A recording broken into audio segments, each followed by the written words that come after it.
It was a very important film to screen. Yes. What is the meaning of the song? The 1, 2, 3 to 10. It's kind of funny considering the film. So there's an episode of The Unstoppable Kimmy Schmidt. Yes, I know. Yes. Right. So there's like this giant ass crank, like Yes. this massive crank. Yes. And they're cranking Yes. for like 5 years, and they're like, why do you keep cranking that thing? Your elbows are weak and your fingers are bleeding. And she's like, it has to do something. And they're like, but like, stop. And she's like, you know, if you count to 10, you can survive anything. Yes. So she's cranking and counting to 10. And she's like, count again, count again, count again. Yeah. And it was really a funny skit because they were actually powering His TV and video his games. TV, his pinball machine. They're in a bunker. There's no power, so it was funny. But I always remembered that, and I always thought of that, and that kind of stayed with me in life. And whenever I was in challenging things, I would just think of Kimmy Schmidt cranking the crank, counting to 10, and it inspired the entire song. And so when we were filming this, everything we shot, I counted 10 seconds before kind of saying action, before saying cut, because I already had that song kind of like brewing inside of me. So it was filmed to that. And then like I wrote all of the words and the music and stuff. Amazing. Is this strength or just denial? Why does survival feel like a trial? 1, 2, 3, 4, 5, 6, 7, 8, 9, 10. Is this personal? Oh, it's extremely personal. It was actually a conversation with you. We were talking about, I don't know what, I was talking about video games saving my life in my abusive marriage. And the way I wanted to film this was different. Like this whole project was just like. And that was my next question. Your original idea was to have one continuous shot going around. Yeah, so I built a Mariana. 1,000-pound Right. Lazy Susan, Yes. this whole contraption. Yes. And it was supposed each scene was a different circle around her, and there was action all around her, but it didn't end up being filmed that way, and it's fine. No, it's not. You want to do it over. Yeah, but I've You done can like do it again. I got too many Do it things. again. It's like my list is like, It'll become a new idea and another thing. Yeah. when I win millions, I'll make all the films I want to make. Till Yeah. then, There you go. Well, in the meantime, you're still making the films you want to make. Yes. Yeah. I just don't have time to go back and remake the ones that No. don't work Yeah. out. No. But it's still beautiful. Like the song worked Yes, out really it was great. beautiful. And we actually filmed this quite a while, almost a year ago. JS is here. Oh my God, I was in your house when you filmed this. Yes, you were in my house. Wow, it's all coming back to me. It's all Wow, good. I'm slow. Oh my God, no. Yeah, we filmed a while ago, but because we didn't film it the way I wanted, I just had on the footage for a really long time. But they did, like JS and Mariana did so Yes, good. yes, They were yes, incredible. And the makeup was, Heather did all the makeup, and it was so Oh, good. Heather. Yeah, I told her to come. No, she usually comes up. I got a question for Jazz. How was it to play such a vile character? Yeah, you want to come? I don't. I'll survive this for my own sake. And if I make it to the end, maybe I'll start again. It was honestly fun because we had well, it's because we had the right people to do it. Yeah. Everybody, there was so much love in the room, and everybody was so respectful about everyone, Yeah. and it was just fun. It was hard afterwards Yeah. because like I needed to take like 5 showers after. 'Cause I was just Yeah. you spent like a full day just being angry and then not angry because you want to make sure your scene partner is not traumatized. Yeah, so you yeah. run to her and tell her jokes. And, He was like, "Are you okay? Are you okay? I love you. You're a great actress. You're a beautiful person. You're a great human. We all appreciate you." After every Amazing. take, we were This very guy. respectful. It was or jokes sometimes because Yeah. I wanted to make her laugh. But it was important to have a safe space. First off, I did ask Mariana first what she felt safer in. If she'd rather me scream, "You're beautiful and I love you," or "You fucking," right? And she chose the "you fucking." So the words were actual. So then every time we'd yell cut, I'd just go, "You're beautiful and I love you." And so one of the things that I really thought was super important for that role was that he underneath everything didn't feel like he deserved her, and so he made her feel like shit, Yes. so she wouldn't leave him. In the film, she was kind of like disassociating. Yes, that is the only way to survive. That is the only way. Like you haven't figured out a way out, but you're kind of not there. You're not yourself anymore. I was trying to capture the moment where you kind of refine yourself, because we were talking about video games and how I was completely gone as a human, and I started playing video games. It's a weird story, and in the game, my real life wasn't there. Like my abusive husband wasn't there, so I could be myself in the game, and by being myself, it's like a light bulb went off, and I was like, oh, that, I miss me. Yeah. And being myself again reminded me of me, and it gave me the strength and the energy to kind of remove myself. Well, I didn't actually leave. The city removed me from the home, but that's a different movie. It's a part of us, and we shed pieces of us in our films, and we get to know each other more deeply because of that. And it's like you guys just found out about my Tourette's and what goes the anxiety in my head and my inability to get close to people because of it. Like, holy fuck, man, this is therapy. Thank you so much for making this and talk. We're not done. We got questions, but no. But I just want to say this is what Kino is about. This is what's important. Last month we had amazing films with Dahlia and Eric, and this month we have this, and we start conversations.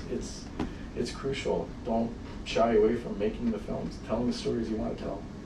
I appreciate you. I appreciate you. Yeah. Thanks.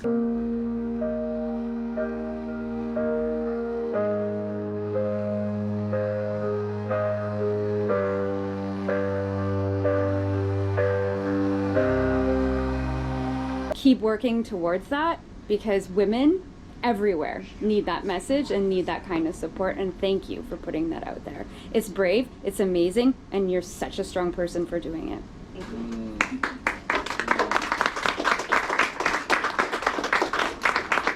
When in a relationship, when do you know when you should get out? The first red flag. Yes. Yes. Because it's only downhill from there. Yes. It's difficult because you're so disarmed at that point. But to recognize that red flag, you're right. You know what? Like, you get so tired of the bullshit shit, you just become intolerant to it. Like, it's really easy to walk away from shit now. Ask Susie, I'm getting really good at it. Yeah.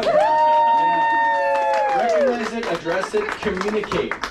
Talk about Sometimes it immediately. it's not even Sometimes worth not it. even. Just That's you true. got get it. the fuck out. So you're dating someone new now? Can you put him on the spot? Amazing. Okay, so we're watching Work for Red Flags now. He's all green. He's so green. Green flag. Nice. That's good to know. Wonderful. So, just so you know, we're all looking out for Jesse, so. What? No! I'm glad you do. You're good. You like to say that you go in and you're like, no bullshit, but then how do you end up in this situation? You don't even realize until you're in it. And you're like, what you said is exactly what I lived through for 10 years of my life, and it took a lot of strength for me to leave. And it doesn't happen a lot with men, but it does happen sometimes. It does. So, Delaney, would you like to come here? I see you don't have your boobs on. Too bad. Oh man, if that works, I could use an extra. Okay, so you were filming at McDonald's. Did you get any attention just by filming at McDonald's? Not at all. Now, we used just my phone, and I was trying to do things where I had literally just 2 points of view. So it's either from his viewpoint or my viewpoint. And then with the little bit of footage I had, including the one where I was just looking around where I'm talking, going, see, I can just put the camera up and go this way and this way. I went, oh God, I have to cut all that out. Oh, now we have no sound. Okay, no, there's still some sound from over here. But it was just this ongoing series of, oh, how do I fix this thing that I screwed up?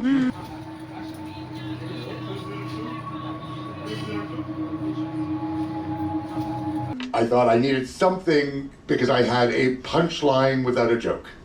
Yeah.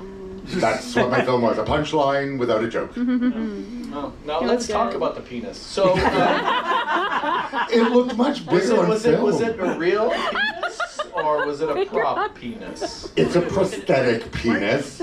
I think it is bigger. It looked a lot bigger than it's supposed to because the literal size of it is 4 3/4 inches. That's what I tell everyone. But it looks much bigger on film. Well, you gotta use the right lens and angle. I could teach you. I was gonna say, yeah, I really had no idea how to make it look smaller. Oh, yeah. That was a lot of fun. So what inspired this idea? Was it out of nowhere? Or? That's a good question. I had Very good question. boobs and a silly little penis that I'd ordered just in case I wanted to use it in a movie somewhere. And this turned out to be that movie. Oh, the penis is gonna come back, I guarantee you. Oh, it will come back. I've got to make it worth the $10 I spent. Yes. Yes. That's a good price. Let's go to questions. Dennis. Well, congratulations, Dave. He didn't even- I really loved your film, but I think it was more than a joke. I think it was about evolution, and I'll tell you why. Please give it meaning. I don't interpret it. You know that old saying, which I believe you just alluded to: the butterfly flaps its wings in a hurricane. In a hurricane. Yeah. So I think the butterfly is a symbol of evolution because it starts off as a caterpillar and grows into a butterfly for only a brief period of time before it dies. And I see your evolution, although symbolized physically, to be more of an emotional evolution from perhaps who you were before. Wow, that's deep. That's Oh, deep. That is very profound. That's I very really profound. wish that was in there. Answer I mean, it was absolutely in there. It's exactly the conscious effort that was put As if in. it piggybacks off your film 3 months ago. Well, they all do tie together, right? I've always thought of myself as a phoenix, and I'm always like, you know, your life falls apart and you rise from the ashes. Yes. And I just do that continually, which is why I own the name Phoenix. And there was all of this stuff, and it's like, I have people that follow me on YouTube, and I think of them as my butterflies because they flap their wings all over the world, and something happens in my life. Right? They'll inspire me just by recommending a movie to watch or a song to sing or anything like that, and suddenly your life is different because they flapped their wings. Wow. So that's where that's been in my head I for love that. years now. And so when I needed something to connect these a little bit extra, like not too much. Yeah, don't we all? Little snippets of video I had that didn't actually, they weren't created with a vision in mind to go together. I knew the end, the punchline. I knew what I wanted that to be somehow, and it went through a lot of evolutions. I was gonna have him wear the boobs and me have the penis and all this stuff, and ultimately it was just funnier if I just have the boobs and the penis. Yes, it Right, was so amazing. it just went through an evolution of that, but that was really the only solid idea. We happened to be in McDonald's, so I was going, well, let's just film this.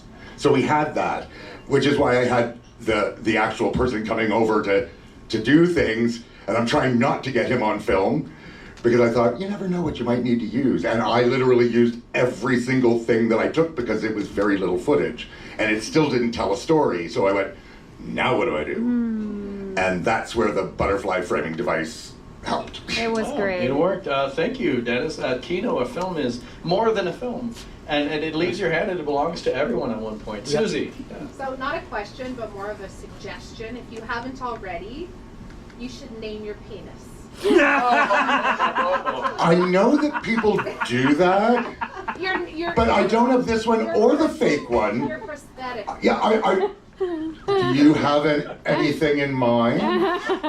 Potato. I don't know. Potato, but unfortunately that's my dog, so he's my furry potato, and well, I guess this would be a smooth potato because there's not a hair on it. But too much information. Although you saw, You don't have everybody to share saw. the thought process, just a suggestion. We're all adults. When I come up with the name, you will be the Yeah, I second know, to know. it's You'll make a film about it. I'll make a film about it. Christening. That could literally be a film. Making it The a- naming of the A penis. baptismal.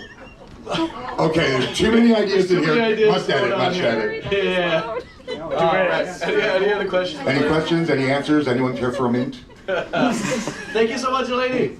I'm excited for next month. I love this. There was something different about this one, and let me say what I observed. It was very grainy all of a Yes. sudden, more grainy.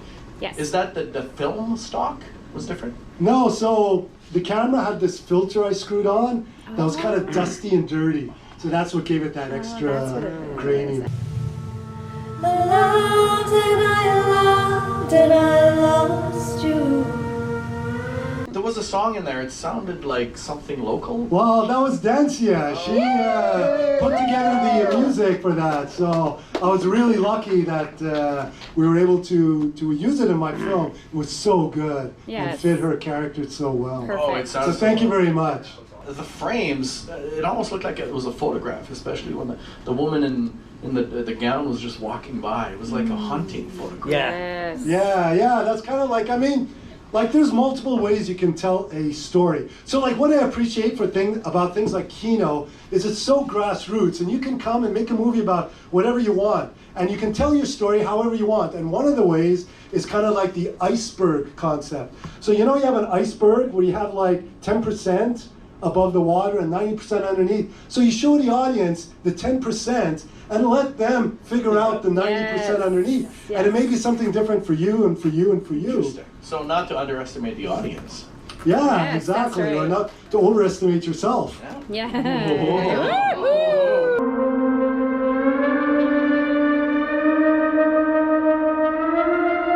And that filter, did it add like a glow? Because it was a glow to the lens. Yes, it added a glow. It was kind of like a bit wet and a bit, yeah. It was really awesome. cool. And that's a filter you can put on like any lenses, like a digital lens. So no, it's a clear filter, yes, that you can put on any lens, but I just made it dirty. And then just screwed on the lens. That's the truth. Sometimes if you want to use your phone and you make it like a nice soft, you just had a little smudge, you get a greasy thumbprint, and you just like, and it creates a nice, soft, romantic, kind of like when you used to put Vaseline on lenses. Yeah, that's Yeah, I want to put Vaseline on the lens, Oh, but then you have to take it off. And good luck maybe taking that's something for Vaseline. one of Delaney's movies with the Vaseline. Not- That he was dying, or perhaps had already died, and she was leading him to the afterlife. I kind of got that sense me from too. That's what I thought too. Yeah. Well, that's really cool because that's not what I was thinking. That's again like when I was saying that 90% under the water. Let the audience kind of Can we get piece a, it together. Can we get a little hint of what the 90% is that you? So the 90% I had is that Dancia was his bride, let's say 30 years, 40 years ago. She died, and he's still haunted by her. Yes, that's it. But you know what? There's no right or wrong answer, so thank you for your interpretation. That's I appreciate you giving it some thought. yeah, that's still beautifully deep. Yeah, Sean. So there were moments where, because his beard is so white, it would take over his entire face, and you would see nothing but Yes, I white in his face. Was that intentional, or? No, that was overexposed.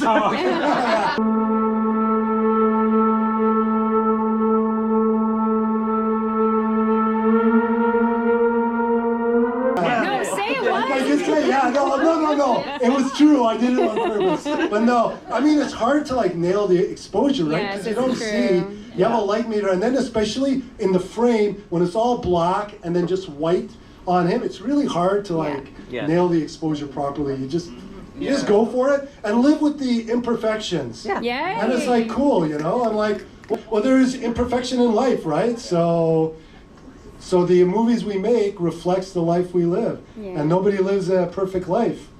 I don't anyway. So Nobody does. Yeah. So this was like an homage or like a thank you to the audience. Yeah, it was, well, it was a celebration of my journey as a filmmaker and everyone who made it possible. I get pictures. It includes I you. saw that credit. Thank you so much. It includes you because if it wasn't for you, I wouldn't have started doing this. No. Wow. And it's well High praise. received. Like, I thank you for never leave me because I know where you live now. That's true. I've been in your home. You held the nugget. You're so pretty when you sleep. So you've done so many genres. This is great. No, Sean's amazing. He's done like comedy, drama, horror, like every yeah. single thing. Like you just want to expand. Exactly, yeah, and I wanted to try music video. I wanted to Music do a video? music video. So Storytelling has no genre. exactly. So if you had to make one film as your swan song, Oh wow. as your signature, what genre would it be? You know, I mean, I'm gonna have to go with Horror. What I would do, actually, it's a dream of mine to remake Little Shop of Horrors. Not the musical version, the Jack Nicholson one. Yes! Oh, wow. That's an interesting one, but it's kind of close to the musical one. Kind of. Just without the songs. Without the songs. You know that one was made in 2 days. What? They filmed it in 2 days. Not the musical. No, the Okay, original. the original, yeah. The Now it's original one believable. was Okay. filmed in 2 days. Really? Wow, that's amazing. That's a great. Even the 1986 one is great. Yeah. Come on. It's Oh great. no, I love it. I Oh, love okay. it. Oh, I was no, gonna no. kick you off stage. Oh no, I watch it. I try to watch it like several times a year. No, I love it. Google seems to think No one is stopping you. How many films have you done so far since you started? Yeah, you asked me that earlier, and I did. It's definitely over 12, but I can't exactly put my finger on And when did you start making films? I started, let's see, a few months ago was like my 1 year anniversary. 1 year. That's still pretty recent. Yeah. But why did you start? So originally I wanted to be an actor. And so I made a short, presented it here. I was hoping people would approach me, and I was like, okay, it's not happening fast enough. I'm gonna direct something. I'm gonna make something myself. Have you considered that you're not a good actor? Fuck you. Yeah, exactly. I'm kidding, of course. No, so I thought it wasn't happening fast enough. So I was like, okay, I'm gonna create my own opportunities. Yeah. And through that, I discovered that I enjoyed filmmaking more than I actually enjoy acting. So. Because you could create the roles you want to play. Exactly. What inspired you to make this film? The fact that months ago I lost my job at Canadian Tire, and since I couldn't really find another job, I was on the verge of losing everything. My apartment, my own space, and moving back with my parents, and that kind of got to me, so I figure why not just make a film about it and teach people that just because one part of their life is over doesn't mean that the rest of theirs is. That being said, life is only as good as you make it. That's true. It's so, like, we live paycheck to paycheck, and this is so easy to fall. Like Natalie knows, I lived at the Y for 13 years, and you see a lot of families come in, and they just wonderful people. How quickly you can lose everything, but you're still okay. You're good. Yes. You lose everything and hit rock bottom. However, life doesn't have to end like that. What are you editing on? I pretty much asked Jason to edit it for me. I took the footage, I did the sound clips on my phone via recording app, which I downloaded, and I sent the rest to him. Yeah. And the script I wrote it on via Google Docs. I love the film because it talks about gratitude, and it's so important, just like the little things. There's so much joy in the smallest things. I remember when I took mindfulness meditation classes, this was like 30 years ago, I was like a wee lad, and the first thing they did is they gave us like an almond, and no, it was a raisin. We had to keep it in our mouth for as long as we could, and everyone was just like, blah, blah, blah. But just to savor that entire worlds are in the smallest, tiniest little moments. So good for you for sharing this with us and helping us understand. Thanks. Thank you. Let's go straight to questions. Oh. I've learned that if one thing doesn't work out, leave that part of your life behind and focus on your future and things you would like to do. What inspired you to choose the images that you filmed to intercut with your monologue? Well, it was actually places that I walked while I was living on my own last year with my dad. We used to walk in that direction through the Aviation Parkway to the boathouse. The ending of one era in your life is the beginning of another. The boathouse. It's open now. I think so. Yeah, they have like swimming there and booze. I'm surprised it's still running because it was pretty dilapidated when I first saw it. Yeah. I wouldn't trust it. I wouldn't go there. I mean, it should have been condemned. I don't know what they did to it, but it's still running. I'm kidding. We go there. You can swim. Yeah, no, that's all I got. What's next? What are you doing next? I'm planning on getting the George and Louis series up and running again. And you've done 3 of those already. Yeah, I'm working on I have script ideas. I just need my own equipment, so I don't have to rely on paying anyone else to, That's true. Yeah. I love that you're doing the series. Is this something that it's going to be ongoing forever? I'm not sure yet. If my partner in crime... That's true. Tyler Pope. Why can't it go on forever? Life goes on forever. Well, I mean, you know, until you die, right? Yeah. I suppose. I got dark. Wait till the second half. Any other questions? Oh, yes, Nick. I just wanted to say I really liked your voiceover. I was thinking at times that you would be good for like animated characters. Character voiceover. Yeah, I kind of did see myself in that role. Yeah, that's what I sort of thought. Like I was just listening and I was like, oh, I could just see like animated characters. I think it would be good. Thanks. It was very good. Visual poetry. You're speaking my language. I love it. I'm excited to see the next one. Thank you so much, Manuel. Anytime, Vincent. Thank you so much. It's good to see you.